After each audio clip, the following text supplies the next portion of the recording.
sommes des dieux sur terre, on a tous le choix dans la vie. On a le choix de faire du bien ou le choix de faire du mal. Le 9e dit qu'il ne faut pas mentir. Mais vous savez jamais menti dans votre vie? Ah non, si je le dis, c'est que je suis une menteuse. J'ai menti évidemment. Je suis humaine. Vous avez jamais volé quelque chose dans votre vie? Alors, quand j'étais petite, si j'ai volé du sucre sur la table de ma mère, donc oui, j'ai volé. Le 3e dit qu'il ne faut pas utiliser le nom de Dieu sans respect. Mais est-ce que vous avez déjà utilisé l'expression qui dit oh mon ou oh my?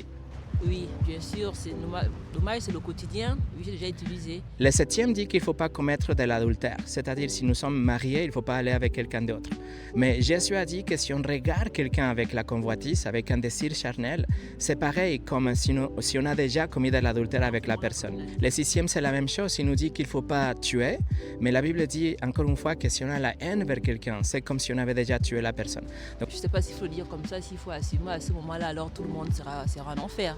Exactement, et ça c'est le problème de l'humanité, c'est ce que j'ai voulu vous partager, que nous avons tous un grand problème, et le problème c'est qu'il nous a donné déjà la loi, et il n'y a personne qui l'a gardée, nous sommes tous déjà des transgresseurs de la loi, on doit aller en enfer tous. Dieu est tellement riche en miséricorde qu'il envoie son Fils Jésus pour vivre une vie parfaite, pour ne jamais pécher, et après pour prendre sa vie parfaite, pour la donner en votre place en sacrifice. C'est-à-dire qu'aujourd'hui, vous pouvez aller au paradis, pas parce que vous êtes une bonne personne, parce que vous ne l'êtes pas comme moi, mais vous pouvez aller au paradis parce que quelqu'un a payé pour vous, il a satisfait la justice de Dieu. Jésus a tout payé, mais pour vous est gratuit. Il y a seulement 2 choses qu'il faut faire pour recevoir le cadeau gratuit.